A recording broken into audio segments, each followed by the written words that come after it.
राधे राधे। सभी हरिभक्तों और वैष्णवजनों के चरणों में मेरा प्रणाम। भक्तों, आज के वीडियो का जो टॉपिक है वो यही है कि कैसे भगवान श्री कृष्ण स्वयं आए मीरा जी से विवाह करने, दूल्हा बनकर के आए। सपने में आए, लेकिन उनके आने के जो प्रमाण थे वो वास्तव में दिखे थे। जैसे वर के साथ आया हुआ परला, हस्तमिलप का चिन्ह और साड़ी में बांधा हुआ पीताम्बर का गठजोड़ा, ये सब।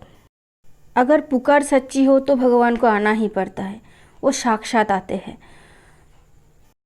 मीरा चरित्र की आज की इस वीडियो यही प्रमाण करती है कि भगवान स्वयं आते हैं।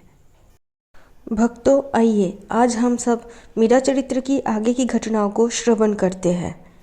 मीरा जी के पति भोजराज ने जब उनसे पूछा कि भगवान साकार है या निराकार और योग और भक्ति में कौन सी मार्ग श्रेष्ठ है, तो फिर मीराबाई ने साधारण भाषा में समझाते हुए बहुत ही सुंदर उत्तर दिया। तो आइए आगे भोजराज की जो प्रश्न है वो सब अभी हम श्रवण करते हैं। भोजराज ने मीरा जी से पूछा, क्या भगवान उपासना से प्राप्त होते हैं? तो मीरा जी कहती है कि नहीं, उपासना तो मन की चित्त की शुद्धि का साधन है। और इस जगत संसार में जो भी नियम है, संयम, धर्म, व्रत, दान, ये सब जन्म जन्मांतर से मन पर जमे हुए मैले संस्कारों को धोने के उपाय मात्र है। व्यक्ति का मन धुल गया यानी निर्मल हो गया तो फिर भगवान तो सामने ठीक वैसे ही है जैसे आरसी के स्वच्छ होते ही अपना मुख उसमें दिखने लगता है। और भगवान को कहीं से आना तो है नहीं कि देर हो, क्योंकि भगवान तो कण कण में विराजित है। भगवान ना तो उपासना के बस में है, ना ही दान और धर्म के। इस संसार में ऐसा कोई भी कार्य नहीं है जो कि आपको भगवान से मिला सके, और ऐसा कोई भी चीज़ नहीं है जो आपको भगवान से दूर कर सके। भगवान तो कृपा साध्य है, प्रेम साध्य है। भगवान को अपना मानकर उनके सामने हृदय खोल कर रख दे, कोई अंतर, कोई लुकाव छिपाव ना हो, तो उनसे अधिक निकट और कोई भी नहीं है। और ये अगर ऐसा नहीं है तो फिर दूरी की कोई सीमा भी नहीं है। फिर भोजराज ने पूछा, मनुष्य के पास अपनी इंद्रियों को छोड़ अनुभव का कोई अन्य उपाय भी तो नहीं है? फिर जिसे देखा भी नहीं, कभी जाना भी नहीं, व्यवहार में बढ़ता ही नहीं, उससे प्रेम कैसे संभव है? मीरा जी बोली, हमारे पास एक इंद्रिय ऐसा भी है जिसके द्वारा भगवान अंतर में साकार रूप में आते हैं। वह इंद्रिय है कान। बार बार जब भक्त प्रभु के रूप गुणों का वर्णन सुनते हैं तो फिर उससे विश्वास जन्म लेता है और वे हृदय में प्रकाशित हो उठते हैं। प्रतीक की पूजा भोग राग करके हम सब अपने उत्साह का रूप दे सकते हैं, किंतु बिना देखे प्रभु की प्रतीक कैसे बनेगी? जो निराकार है उसका मन चाहा आकार बनाया जा सकता है, जो सर्वत्र है वो तो उस प्रतीक में भी है। इस बात पर भोजराज जी ने पूछा, क्या आपने कभी साक्षात दर्शन किया है? प्रश्न सुनकर मीरा जी की आंखें भर आई और गला रूंध गया। थोड़ी देर में अपने को संभल कर बोली, आपसे क्या छिपाऊं? यद्यपि ये बातें कहने सुनने की तो नहीं होती। मन से तो वह रूप पलक झपकने जितने समय भी ओझल नहीं होता, किंतु अक्षय तृतीया के प्रभात से पूर्व मुझे स्वप्न आया कि प्रभु बींद बनकर पधारे। राजस्थानी भाषा में बींद मतलब दुल्हा। मीरा जी आगे बोलती रही कि देवता और द्वारिकावासी बारात में आए थे और सिर पर छत्र तना था। उस रूप का वर्णन करना संभव ही नहीं है। जिस अश्व जिस घोड़े पर प्रभु विराजे थे उस घोड़े के कान काले थे और अश्व पूर्ण श्वेत। उस घोड़े की गर्दन बहुत ही सुंदर थी। उसका साज सहस्त्रों मशालों और दीपों के प्रकाश में चमचमा रहा था और वह घोड़ा कुछ ऐसे पांव धरता था धरती पर कि मानो भूमि पर नहीं, अंगारों पर वो पांव रख रहा हो।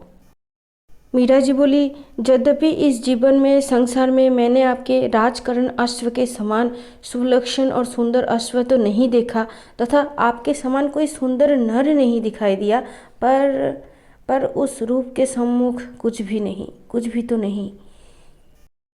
मीरा जी बोलते बोलते रुक गई और उनकी आंखें एक ओर देखती हुई स्थिर हो गई और उनकी देह कपकपा उठी, मानो अत्यधिक शीत से उनके दांत से आवाज़ें आने लगी। भोजराज जी छवि से उन्हें देखते रहे। फिर थोड़ा संभल कर उन्होंने मिथुला को पुकारा। दासी हाजिर हुई तो उन्होंने उसकी स्वामिनी की ओर संकेत किया। तो मिथुला ने आकर के मीरा जी का मुंह धुलाया और थोड़ा जल पिलाया, और जब उन्हें चेतना आने लगी तो फिर मिथुला बाहर चली गई। भोजराज जी ने प्रश्न किया, फिर? मैं क्या कह रही थी? मीरा जी ने किंचित लजा कर पूछा। स्मरण नहीं रहा।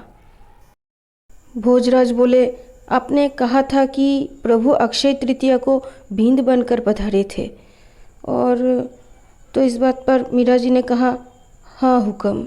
हाथ लेवा हुआ अर्थात हस्त मिला हुआ जो विवाह में होता है, और उनके पीताम्बर से मेरी साड़ी की गांठ बांधी गई। फिर भंवर हुई। उनके वे अरुण मृदुल चारु चरण, उन्हीं की ओर दृष्टि लगाए मैं अनुसरण कर रही थी। हमें महलों में पहुंचाया गया। यह हीरक हार, उनका एक हाथ उठकर गले में पड़े हीरे के हार को टटोलने लगा। उन्होंने गले में हार पहनाया और मेरा घूंघट ऊपर उठा दिया।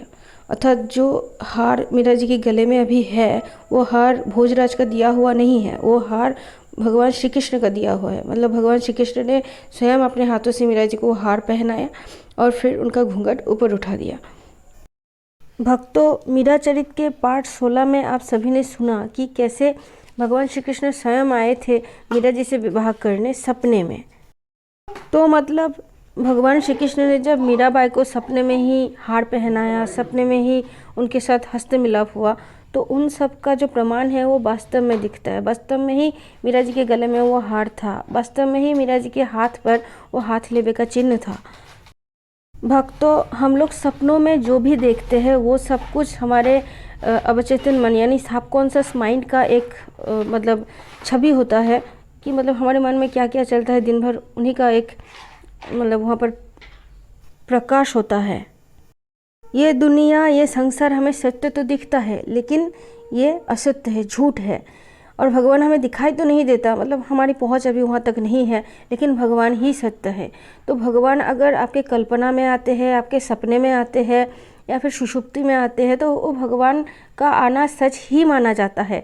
हम सभी को वो मीरा जी जैसा अनुभव क्यों नहीं होता? क्योंकि हमारी पहुंच वहाँ तक नहीं है, और कही जाए तो भगवान की कृपा हो जाए तो पहुंच भी हो जाएगी। लेकिन इसीलिए भगवान अगर आपके सपने में या फिर आपके कल्पना में भी आते हैं कृपा करके, तो फिर इस चीज़ को आप कोई छोटी बात मत समझिए, ये बहुत ही बड़ी बात है, इसकी कदर किया कीजिए। क्योंकि भगवान के कृपा के बिना तो कोई उनका नाम भी नहीं ले सकता और कोई उनको याद भी नहीं कर सकता, तो फिर वो बिना किसी कारण के आपके सपने में कैसे आ सकते हैं? भगवान का जो भी नाम आपको प्रिय लगे, राम, कृष्ण, हरि, राधा, तो ये सब नाम आप जपते रहिए, और एक दिन जब आपकी पहुंच वहाँ तक हो जाएगी तो फिर आपको जो भगवान सपने में जब दिखेंगे तो आपको भी वास्तव में ही अनुभूतियाँ होने लगेगी मीराबाई की तरह। तो खैर, आगे ये है कि जब भोजराज ने ये सुना कि मीरा जी के गले में जो हार है वो भगवान श्री कृष्ण ने उनको दिया था, तो फिर भोजराज बोले, क्या ये वो हार नहीं है जो मैंने आपको दिया था? तो मीरा जी बोले, वह तो गिरधर गोपाल के गले में है। और हार में लटकता चित्र उनको दिखाया भोजराज जी को कि ये देखिए, इसमें प्रभु का चित्र है।